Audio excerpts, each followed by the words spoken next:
Hey guys, welcome back to IT Job Coach. We're going to finish with one more video on the IT resume. There were a few questions. I'm going to answer them in this video so you guys can build a really good resume and get that job you're looking for. So the first question comes to a generic problem that all of you are facing. You don't have any skills to put onto your IT resume, and it's actually not helping you when you go apply for those jobs. I'm going to show you from the courses and education that you've taken how to actually go in and put some of that knowledge into a resume that could get you a job. And when you don't have enough skills, the first thing I would do is open up one of the training courses. Here's Neil Davis's course on Udemy on AWS Practitioner, and you could really take a look at the syllabus or the course materials and collect all the skills you've gotten from that course. Over here, I'm doing a quick type up of all the skills I've learned after doing it, and make sure that you're familiar with these skills, not just the high level, but you're actually read up on the material, you know how to do it very well, you know the features. Once you understand that, you could go in and put this onto your resume. As you can see, here are the skills that I have really good knowledge in, and I know my way around really well. I know the best practices, I've read up a lot about it, and I could go configure it without referencing any other material. At this point, I'm putting these skills in. And if you're not familiar enough, this is a good chance for you to actually go in and learn it even more, so it can be part of your skill set.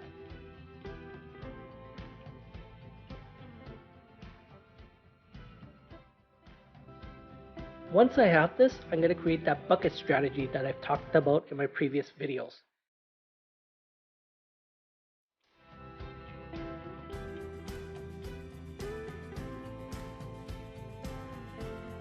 And here I am, just putting everything into buckets to list out my skills for my resume.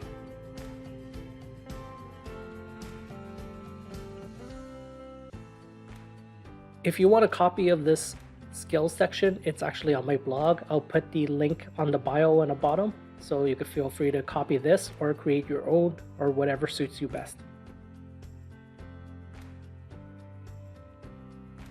So question 2 is all about, do you have the right skills for that job? We've covered this in a previous video, but you wanted me to elaborate a bit more. How do you actually take a look at a job posting to determine if you have the right skill sets and how to get educated on the gaps that you have? I'm going to show you quickly what to look for in a job description to see if you have the right skill sets. Let's take a look. And here we have a regular job description. The key responsibilities pretty much tells you what you're going to be doing in this job.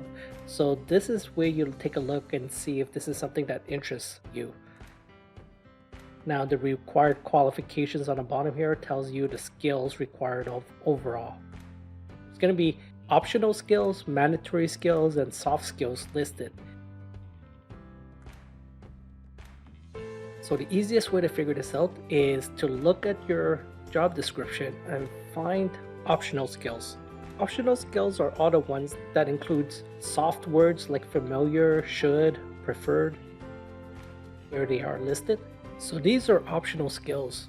The more you have, the better the chance you'll get that interview. And these are the ones that you want to add to make sure your chances of getting that interview are increased. Over here we have the soft skills. Now this tells you the dynamics of the team, what they want of an individual when they work with the team or in that group when you get hired. The more you show that you're like these soft skills, the more you'll fit into that team. It's great to have your job experience list these skills out. The more you could demonstrate that you have these skills, whether during the interview or whatever you're putting into your job experience and resume that could show that you have these skills, the better it is. The next thing I'm highlighting is the mandatory skills. The mandatory skills are the ones that are 100% required for this job. They include hard words such as must, required, proficient, experienced. All of these words mean that you need to have these onto your resume. Without these, chances are you won't be able to get that interview. Question number 3 is about taking that skeleton that we talked about in previous videos and applying it into your resume template. And then you could go apply for that one job and make it super relevant for that job posting and allows you to get into that interview. I'll show you exactly what I'm doing so it's super clear for you guys.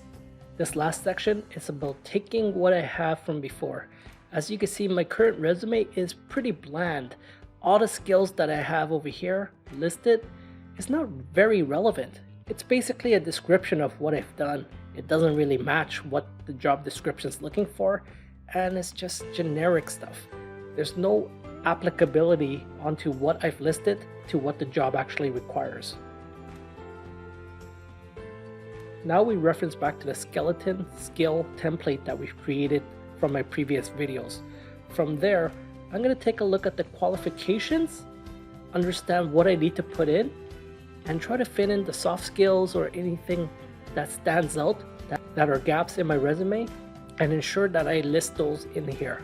I'm just doing a once over to make sure that anything I have, I'm going to be able to list out, and I'm putting check marks in my head as I read through this, whether I have or have not the experience. Anything I'm missing, I'm going to be going through to make sure I learn it before I actually go into that interview. And by learning it, I'm going to make sure that I learn it very well.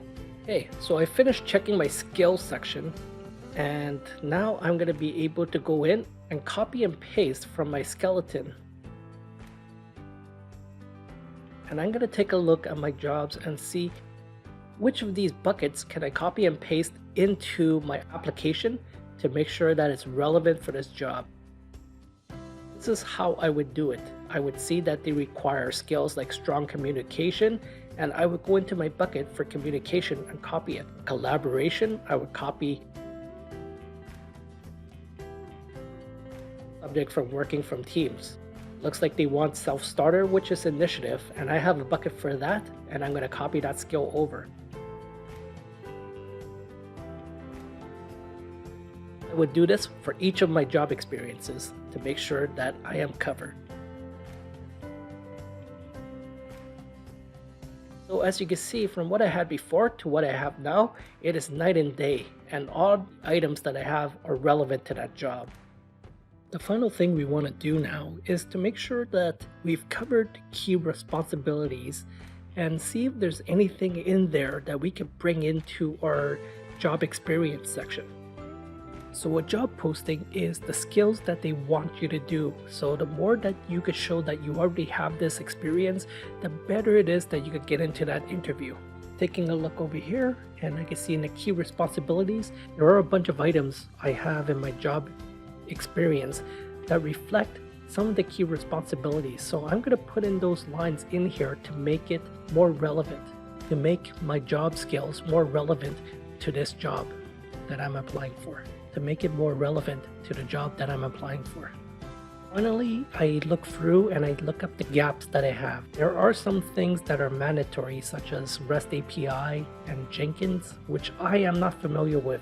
So for me to get this job, I would have to study that technology. Remember that I'm not here to get trained at the job, but rather I need those skills to get into the job. I would put in here that I am currently enrolled in these and make sure that I go and learn as much as I can in case I do get an interview. And I would make sure that I would be extremely familiar with this before I go into the interview. Finally, at the end of all this, I would go through 3 checkpoints. Make sure that everything I have that's mandatory is in my resume. I try to show as much as the optional skills in my resume as possible. And number 3, I like to demonstrate that my experience reflects what the job skill requirements are and the soft skill requirements. And it's fully listed in my job experience that I have practiced and demonstrated those in the past. Well guys, that's it. I hope it's super useful. I hope now you're super clear on how to actually apply for that job. And also, if you're missing the skills, how to see what kind of skills you're missing so you can actually go and get that skills updated so you can get hired and have a great successful career. It's Chinese New Year's today, so I wish you guys all the best, great success in your future endeavors in searching for that job or in your current role, and I wish you and your loved ones great health. I'll see you soon.